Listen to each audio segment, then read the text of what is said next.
Local productions on QTV are made possible with support from viewers like you. Thank you.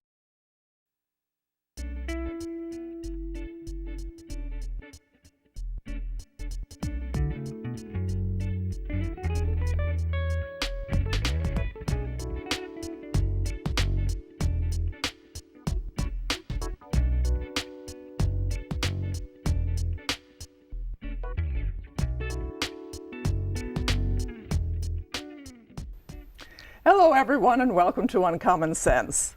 I'm Junia and thank you so very much for joining us. My guest today is Dr. Stewart Wang, a trauma surgeon. He is director of the University of Michigan Burn Center and the founding director of the International Center for Automotive Medicine. Before we talk about the center, what kind of surgery do you do and how is that different from other kinds of surgery? My practice is primarily in trauma and also in emergency general surgery. I jokingly call it the inconvenient surgery service. It's the kind of stuff where patients come in and they require surgical intervention, but it's not something that can be scheduled ahead of time, and so it's not an elective operation. So my practice is in the stuff that kind of requires urgent attention and immediate surgical intervention, and that can't be planned too far in advance. Is that usually caused by accidents or gunshots? Where is your pool of candidates for surgery coming from? What kinds of things? Well, people find very innovative ways to injure themselves. And oftentimes it's just out of, whether it's a pure accident or just by sheer chance. Sometimes people get into crashes. There can be very icy roads. Sometimes people are out in the woods and, during hunting season and they're mistaken for deer. Sometimes they're on a snowmobile that loses control. There are a lot of things that happen to people. Injury is a major cause of death and disability. And my practice tends to stand and be available for those that come in need of urgent surgical intervention. That's kind of the life I lead. How do you get that kind of training to deal with such disparate emergencies? How does one get that kind of training? I think it's a very basic part of surgery. I think a lot of surgical training arose out of the military physicians and military surgeons. And, in the old days, the reason you needed a surgeon was not because you needed an elective heart transplant or a lung transplant. The reason you needed a physician who could do surgical type things was typically because you got injured or you had some sort of major bleeding or something like that. And so there's this long tradition for millennia of surgeons being available to take care of people that sustain unintentional injury. Oftentimes it's a result of warfare, so it's unintentional on the patient's part, but perhaps was intended on the part of the opponent, unfortunately. So it's a subset of general surgery? Exactly, and so so in general surgery there are a number of major sort of areas. Trauma or acute care surgery, which is what I practice, it's a major part of that. There are also other specialties, or there are subsets that operate on the intestines. I operate on the intestines as well, or people that operate for cancer or other areas. But I think general surgery and acute care and trauma surgery it's really very basic general surgery. And there has been some added complexity due to the sort of, it's kind of blossomed as a field, particularly with critical care. A lot of patients that get injured or that have very major surgeries, which is a form of injury. If you think about it, surgery is sort of inflicted injury on somebody. There's a lot of critical care that patients need, and so that is part of my practice as well. What kind of talents does one have to become a general surgeon or a trauma surgeon? Well, I don't think, it's not a... It's not a terribly difficult, field. I don't believe. I love practicing it. I think what helps is I think the people that end up in trauma surgery or acute care surgery, we tend to be people that don't mind a little bit of stress, that don't mind a certain amount of uncertainty that are able to manage that well. I think there are quite a few surgeons who are really good at doing one thing, and they don't mind doing that one thing over and over again, and they perhaps feel a little thrown off their game if they can't do those things that they do exceedingly well. In trauma surgery and in acute care surgery, you just kind of take whatever rolls in the door, and so you kind of have to be sort of a little bit more, be willing to roll with the punches, as it were. Yes. And have you seen much change in the way burn injuries are treated? Burn injuries have not, unfortunately, changed much over the last 4 to 5 decades. We are trying to do a number of things in the laboratory to try to figure out how to prevent the burn wounds from progressing. Okay? And we certainly do a lot to try to prevent the injuries from occurring in the first place. I think that's been a major sort of focus for most of the burn professionals, is to do a lot of injury prevention. I think those of us who are in the field of acute care surgery or and trauma surgery and burn surgery, I think we all feel that while we're good physicians, we would be much happier if we didn't have patients that needed our services. We're happy to provide the service when people arise in need, but we would all much prefer that patients weren't injured.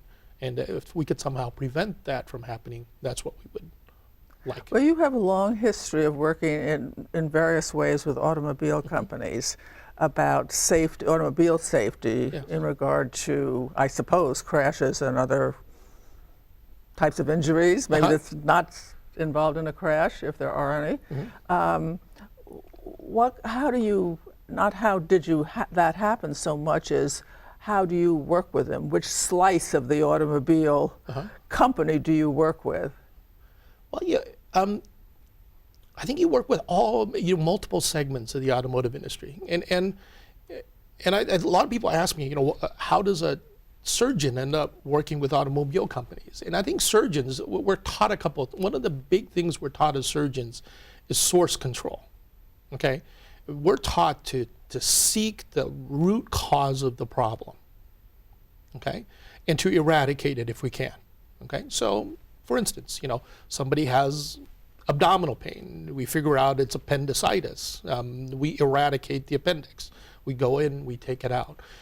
Same thing for surgeons who deal with cancer. You go and you find the root cause. Now, as a surgeon, typically there's a tumor. You go and take out the tumor, and you try to get source control. And as a trauma surgeon, all of these people were running around, they were fine until they got into an accident. And so for me, it wasn't too much of an extension to figure out that most of the patients that I was taking care of when I arrived at the University of Michigan had been injured in car crashes. And so how can I eradicate, or how can I reduce, these crashes? And that's how I started, working with automotive engineers, because I'm very blessed to be working here in Michigan, Yes. particularly in Southeast Michigan, where there's a tremendous amount of engineering expertise in the automotive industry. So when you have a meeting with them, what exactly would you be saying? I'm seeing a lot of this kind of injury. Could we discuss, or they want to discuss what's where, or how to reconfigure it? Well, I think what I learned in the beginning, and I think a lot of this, was sort of a benefit from my PhD training, and also from my father, who was a professional engineer and did a lot of consulting. I think, if you go is that you need to spend a lot of time, you have to spend more time listening than talking.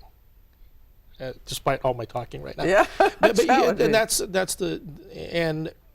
and I think particularly when you're talking with engineers who are practicing at an exceedingly high level, and the engineers in Michigan tend to be, you really need to have an understanding of the way they view the problem, what their perception is. And by understanding how they view the problem, and then sort of trying to then trying to shed some light on that by bringing in some additional expertise to it.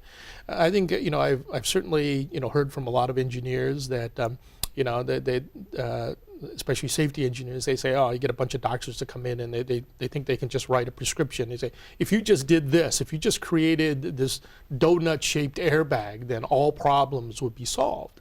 But it's not quite that simple, and you have to listen and spend a lot of time with the engineers. So what I did, how I engaged them, was I said, I don't really understand, injuries occur when people's bodies, during a crash are subjected to very high physical forces. And then the body parts fail as a result of those physical forces. But there's an interaction between the person's body and the vehicle.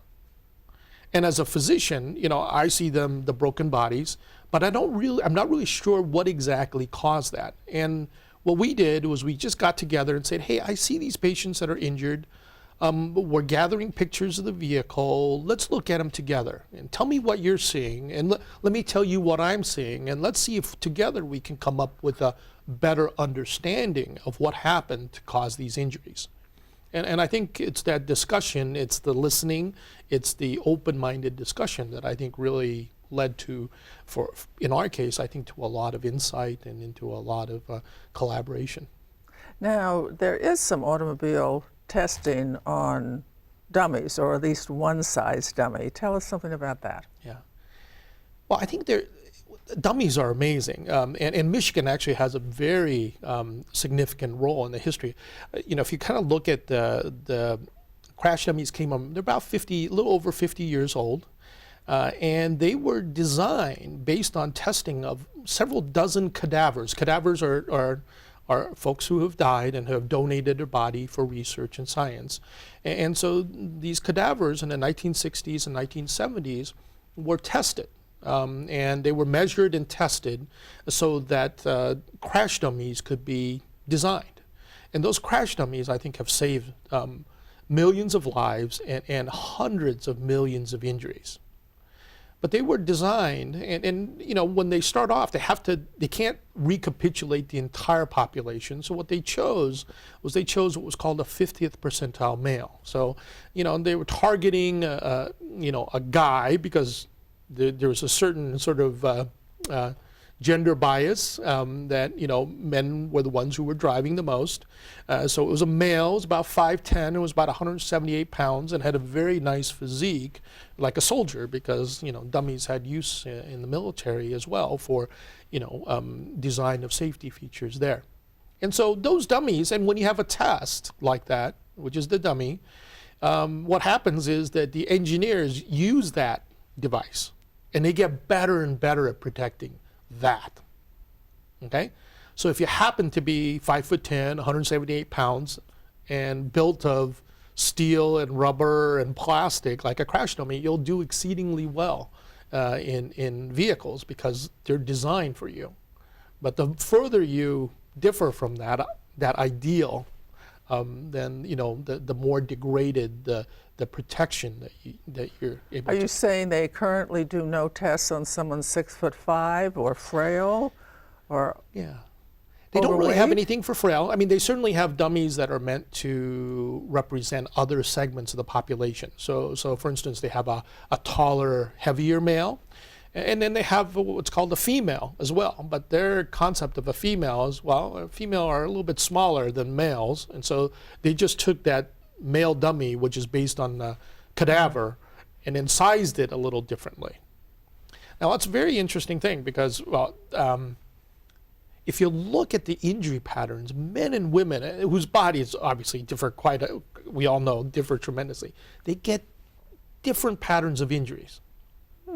They get completely different patterns of injuries. And we know that women are much more susceptible to certain types of injuries.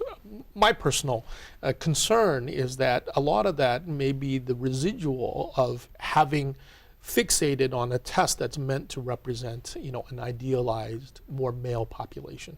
What do you see more by way of crash injuries in women than you see in men? So in women, one of the things that they get is they get a lot of lower leg injuries. And lower leg injuries are particularly of concern. And you know, they don't kill you, but what they do is they cripple you. Okay, and so particularly lower leg injuries, you think, oh, an ankle fracture or a lower leg injury, oh, you know, that's not something that's life-threatening.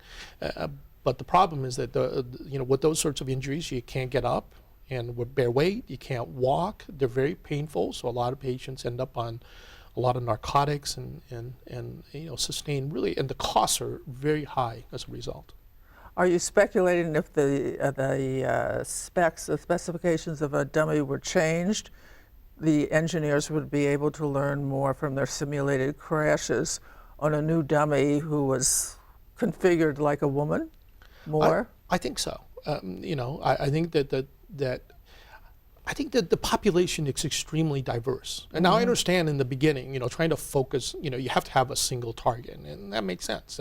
You know, you have to reduce the problem to a certain manageable scale, okay? And that was what the first dummies were designed for.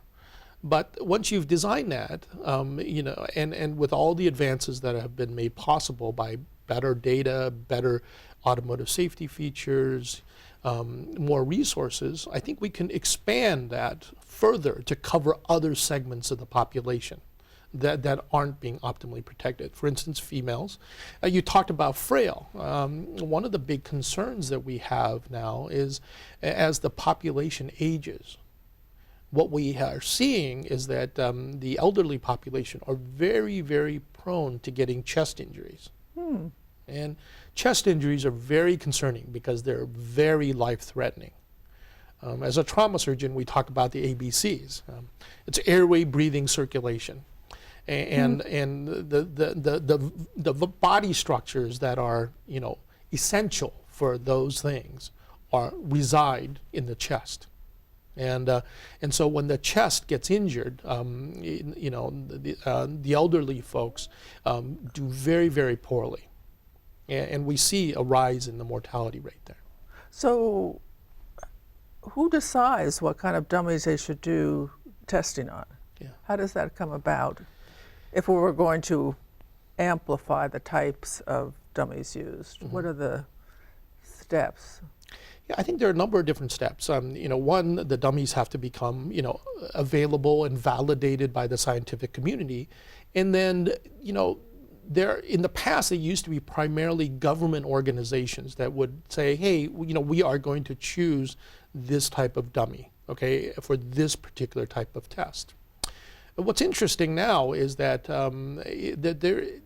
there's been a very substantial proliferation, which I think is a great thing, on the part of consumer metric organizations, such as the Insurance Institute for Highway Safety, Euro NCAP, Latin NCAP, World Global NCAP, China NCAP, Japan NCAP. So these are all testing organizations that actually buy the vehicles and then do their own tests. Oh. Okay. And these organizations have actually done a tremendous amount to raise consumer awareness of the safety of vehicles. Okay. And so what's really great is that that a difference of 1 or 2 stars can make a big difference in terms of the sales. And I think that these consumer metric, it's clear that these consumer metric organizations really want to push the envelope forward. And they're much, much more, I think, amenable to testing, you know, to using crash dummies that reflect a wider portion of the population. And what does the center do, the Center for Automotive Medicine, International Center for Automotive Medicine? Well, the center, or you hope it will do. Yes. Well, what we try to do, our mission at the International Center for Automotive Medicine is to better understand, to better treat, and to better prevent crash injuries. Okay. So working with the automotive engineers, together we better understand the injuries. From the medical perspective, the more that we understand the injuries, the better we can treat them.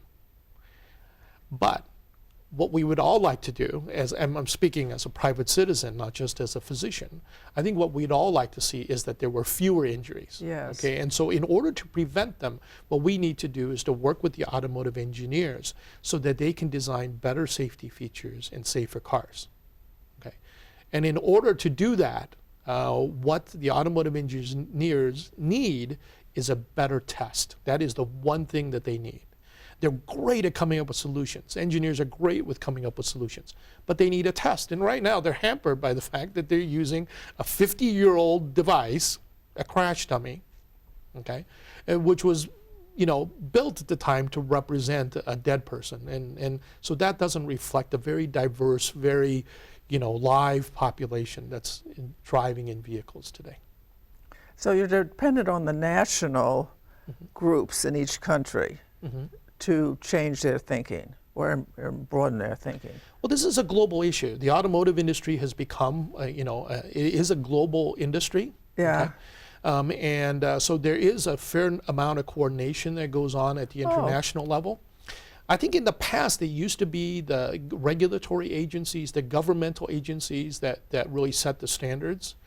But I think these consumer metric organizations now are really the ones that are moving the ball forward. I think the regulatory, agencies in the various countries are behind. When I was reading up on this, I vaguely remember there was 32,719 or something like that, 819 killed in 13th, the latest statistics, and in America. 2,000,003, and then the university told me worldwide last year was 2.34 million people killed and 50 million injuries. That's a lot of. That's a lot. That's something to go wow and ooh about. But I wanted to just change the subject slightly. I'm really fascinated with your idea. Some people like the stress of what is it and the discovery and so forth, and it keeps them alive and awake and creative. But what do you do with that stress when you come home? When I come home, I think I manage the stress at work, I try to. When I come home, I think I just enjoy my family, and I like to just kind of spend a little bit of time and reflect. I think one of the key things about doing the trauma surgery and the acute care surgery, you really have to go in there and you have to make very rapid decisions. Yes. Very, very quick. You can't sit there and dither, okay? And what I do when I come home is I just like to, bask in my, attention for my family. And I like to just kind of, sort of think, sort of do a little bit of sort of running over the day and a little bit of, thought on what's happened during the day. And I try to think about how I could have done things better. You always find that you can always do things better. Okay. And I tried to do that and kind of remember. You have to reflect on how you could have done better, but you can't spend your entire day kind of just beating yourself, over and over again. And so I think I tend to be an optimist. So I as a general rule, so what I do is I come home, I kind of go, ooh, I don't have stress for a little bit. Let me think about what happened during the day. What did I learn? What can I distill it down to and remember so that I do better next time? That's really wonderful. And you're a hard worker. I see that. And you take people with you in the sense you excite them and they want to be with you. They want to support your vision and your activities. Have you thought about how you bring that out of people? I think and I've noticed this, what I try to do, and I learned this, I think, from the great teachers that I've had, so I went to school for 30 years before I got my first job, right? And that was like 30 years of training. And I think what I really like is sort of understanding the thought process. So what I try to do is to be very, try to talk about my thinking and be very open. That's what I find works with the medical students, works with the nursing staff. I work with a very multidisciplinary team. Everybody tends to be, super specialized, and I, as one of the senior faculty members, tends to be sort of the most senior. And what I find is helpful to everybody and helps with the communication is just talking about why you're doing things and what your thought process is. And that allows people to get a glimpse. And that, I think that transparency, that openness really kind of, and at the same time talking about what's driving you, what your goal is, that really helps people to see where you're going, and brings them along. Thank you, Stewart. I've learned a lot from you that I really admire. First of all, the people break down to two types of groups. Well, the people like sudden change because the excitement that comes with it, and the drama, as you will, and the challenge. And the others like to be more and more better skilled around a certain issue. The second thing I learned from you is that that I admire in you is your optimism that things can be better. I loved that you unconsciously or consciously made the effort to leave your stresses and be in your family, but review the day, distill it down, like you said about the engineer and your surgeon, what's the cause of it, of the problem, and learn and let go. And the other thing I really liked about you was your inclusiveness in people, that you believe creates a sense of team and happiness. So thank you very much. Thank you, appreciate it.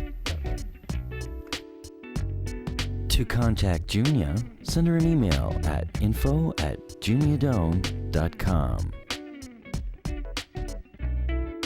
For more information, program schedules, and news about future guests, go to www.juniadone.com.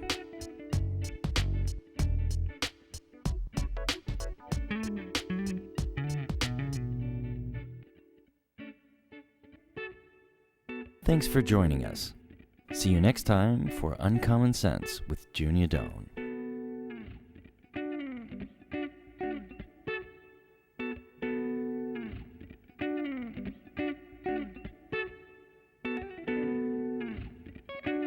Local productions on QTV are made possible with support from viewers like you. Thank you.